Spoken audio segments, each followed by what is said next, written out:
presque poste yëpp ay nitam la fa teg. mu ngi lay donnu te deewoogoo. Et c'est ce débat-là qu'on a commencé à alimenter diggante Idrissa Seck ak Ablaye Wade ba finalement y a eu clash. ci jamono jooju lañ doon utiliser le terme déséquisation. C'était pour vraiment enlever tout ce qui rappelait Idrissa Seck quoi. ñu ñëw Macky Sall Ablaye Wade. Les gens ont essayé de créer benn dualité di ko nourrir ba jour bi Macky Sall convoqué Karim Wade mu war a répondre Assemblée nationale. Alors les gens ont sauté sur l'occasion pour ne voilà Macky Sall dafa bëgg a humilier sa doom Macky Sall dafa bëgg a préparer candidature am boo xoolee sax biir PDS ay éléments am la fa teg et c'est comme ça que affaire yi clashé ñu ñëw avec Macky Sall Abdou Mbaye son premier ministre ñu commencé Abdou Mbaye c'est un technocrate c'est pas un politicien il te fait perdre des militants il parle pas aux militants il n'a aucune connexion avec les militants boo ko continuer di ko teg premier ministre tu risques de perdre ta base politique Macky s'est appuyé pour ça ñu gëmloo ko ne da nga war a am premier ministre politiquement ancré dans la chose ci la dàqee Abdou Mbaye et c'est comme ça qu'ils ont cassé du équipe yi doon am yom noonu lañu ko cassé aujourd'hui ils sont en train de reprendre les mêmes refrains que oui, Sonko est en train de faire ombre à Bassirou Diomaye Faye que Sonko est en train de accaparer di wala muy am ay prérogatives yoo xam ne sax en tant que premier ministre waru ko am. mais Top est-ce que tu trouves que Sonko mu recevoir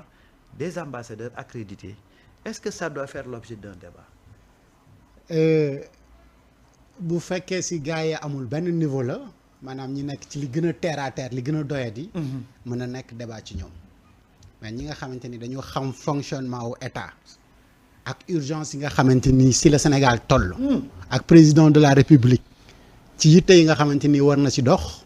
dama jàpp ne loolu warul nekk débat dugal nga ma sax du nuyu ma gars yi. yow kay comme da ngaa duggee rek nga nuyoo waale. gars yu sell yi nga xamante ni bu ñu toog di wax. ñoom ñoo tax. ñu ngi nuyu képp koo xamante ni jamono ji yaa ngi toog di ñu seetaan rawatina ñi nga xam ne dañoo aimé live bi ñi ko partagé moom yàlla bu ñu gis lu ñu ragal ci at mi képp ku nga xamante ni képp koo xamante ni abonné nga 100 ans yi yàlla bu ci gis ordonnance alors ma doon wax ni ci ñi nga xamante ni véritablement suñu ñàkk fayda ak lu nga xamante ni amul benn yittey réew mi ñooñu mën nañoo permettre quand même di wax que ni Ousmane dafay def ombre à Bassirou Diomaye Faye mais ku nga xamante ni si la yàlla may te nga mënoon ko bañ moom nga bañul ne maa jël cër bii ne maa joxoñ kii nañu ko tànn parce que projet bi ñu yor daf maa sut man kese ça va au-delà de ça bu fekkoon Ousmane joxoñul woon Bassirou tey mën naa bañ a nekk le président de la République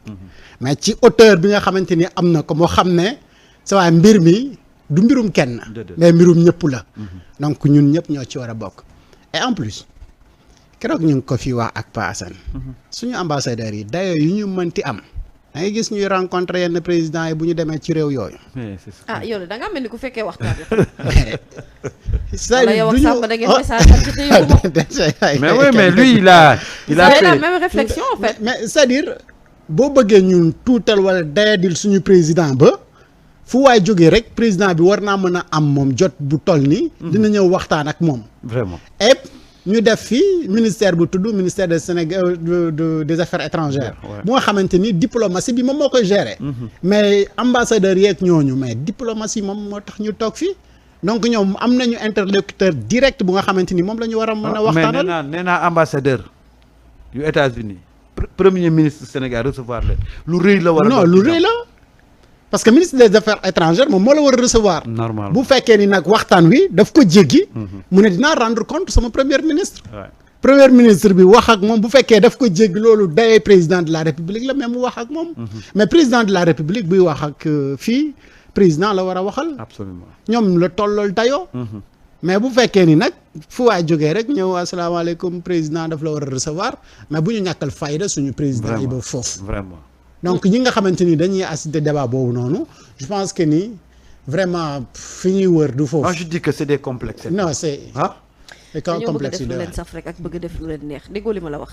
ñoom c'est à se demander même est-ce que li ñuy wax que ñoom même maîtriser nañu diplomatie parfois da nga ciy bokk ak ñenn ñi plateau tu te demandes ñi en fait fan lañ jànge mais puis fu ñu jëlee xam-xam bi ñuy waxee nii man sax dama jàpp ne ñun waruñu sax jox crédit ñooñu seen wax jooju ndax ñàkk fayda bi ak boo xoolee groupe de personnes bi nga xamante ni ñoom ñoo ko bëgg a orienté foofu waaw c'est-à-dire groupe de personnes bi nga xamante ni ñoom ñooy wax mais ñu dem si benn cas parce que cas boobu rek dafa nekk cas d'école si ñëpp muy maître Giraffe Sow sama waay la maa ngi koy nuyu maître Giraffe Sow 2019 entre élection yi huile yi def na si 56 ralliement moom 56 ralliement 56 ralliement ci diggante kon ku ko ne waxal moom lan lay wax moom maître c'est-à-dire maître tey li muy wax waaw soo ko laajee fan nga ko teg mënul la indil benn argument bu valable na la man kat fii laa teg ci li ma wax moom day maître wax ni la da koo neex 2019 dama lay nettali maître Giraffe Sow 2019 nekkoon na ci Malick Gakou mu dem xaw a affaire bi lii mu dem ci Idrissa Seck jógewaat ci Idi ñëwaat ci Malick Gakou lépp ci 2019 waaw te élection yi ñëwatagul de jógewaat fa dem ci Macky Sall jógewaat fa ñëwaat ci Malick Gakou jógewaat fa demaat ci Idi jógewaat fa mais moom deful dara Malick ak Idée def lépp ñoom ñu nangu ñu leen di ping pong c'est-à-dire genre nit yu mel noonu bu ñu ñëwee ci urgence yu mel ni li Sénégal toll premier ministre di dox la muy dox président di dox la muy dox ñuy recevoir seeni nit ak kiy waxtaan ci ku nga xamante ni normalement premier ministre bu la recevoir mooy que ni dëgg-dëgg dëkk boobu noonu premier ministre bi recevoir la jox na la benn respect bi cër bu mag la de. mais kooku bu fekkee ni jaaraamaloo ko jërëjëfaloo ko mais naka nga mën a waxee que ni non président bi dafa dem mais le chef du gouvernement mais moom mooy piloté lépp li nga xamante ni gouvernement bi daf ko war a dox waaw mais le premier ministre Ousmane Sonko la donc le président de la République premier ministre bi moom moo koy rendre compte ak ses ministres d'État. tout à fait bañ na ko ba président bi orientation yi mu amoon sax premier ministre bi la koy jox. mu ngi noonu bien entendu moom mooy doxal la mais politique conseil de des l'État ministres ñu dajale ñu dajoo ñu jël décision yi ñu jël pour le Sénégal mais pourquoi ñu bëgg nekk fii di ñu indil si débat yu ñàkk fayda yooyu hey dama ne gars yi ñaari weer rek la ñu defa gum di ko Ousmane waxee woon loolu moo tax léegi ñoom ñu ngi foog ne gars yi def nañu 2 ans def nañu 3 ans non ils savent gars yi 2 mois la ñu defa gum gis nga te gars ci yi 2 mois yi ñu ngi ci axe bu baax bi mais oui gis focus nag léegi nii laa waaw sens moo boobu mu ngi door a am nag solo léegi focus rek sur l'essentiel yenn yi di divertir nit ñi ak yooyu et moi je pense que quand même quelqu'un comme Ousmane Sonko et Bassirou Diomaye Faye également comprendre nañ focus bi ñoom ñu ngi ci focus ok ñu ngi ci focus nañ ci nekk rek waaw c'est-à-dire que maintenant il faut parler à l'opinion parce que xam nga Sénégal dafa am ñoo xam ne dañoo am esprit un peu versatile c'est-à-dire que et là je sais pas si vous partagez cet avis-là avec moi il y a un déficit de communication xaw ma ndax xam ngeen ko wala xamu leen ko mais moi j'ai remarqué que quand même tout à fait donte le pouvoir mu ngi liggéey mais quand même ni peuple bi war a jotandee information bi dafa mel dafa desandi. mais c'est parce que depuis qu'ils sont élus en réalité ils ne communiquent pas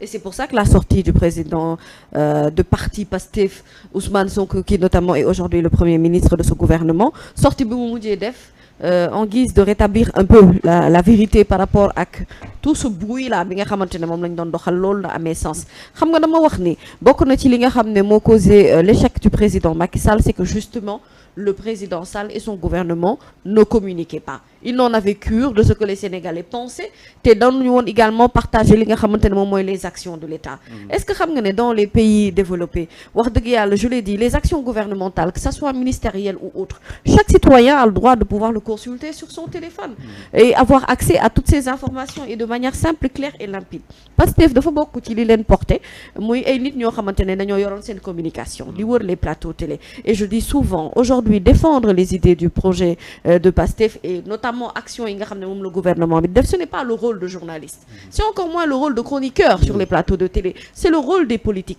bu fekkee dañuy jël na politique ak ñi leen di waxloo ñëpp ñoom it ñëpp ñu jox leen ay postes de responsabilité mais bu boobaa bu ñu bëggee am ku leen waxal du ñu am ku leen waxal sur les plateaux dañuy jafandu ci ñoo xamante ne dëgg-dëgg même bu fekkente ne am na yoo xamante ne bëgg nañ ko ciy wax dañ ciy limité parce qu'en vérité nekkuñu dans le courant de l'action et moi je rêve d'un gouvernement pardon bi nga xamante ne dafay permettre ay ministres ñuy mën di exprimer wu et de manière claire simple et limpide di dem ci ay plateaux de télé di répondre ci questions yi nga xamante ne moo leen concerné ak di indi ay éclaircissement ci yeneen ni mel beneen bi mooy Ousmane dëgg la aujourd'hui il est premier ministre la casquette a changé parce que dafa nekk ci wàllum état mais parfois dañuy nam mu Ousmane Sonko bi nga xam ne moom lañ doon am avant Aliou Top si Ousmane Sonko bi nga xam ne day jékki-jékki génn xam nga jaxase carte yi teg ba affaire de bande Ousmane Sonko mi nga xam ne moo nekk ci biir kaso bi di génne ay cassette vidéo quoi gars yi naan mais kii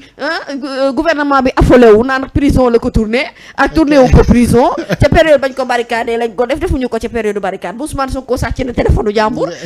loolu yëpp dañu ko namoon ci vie politique bi nga xam ne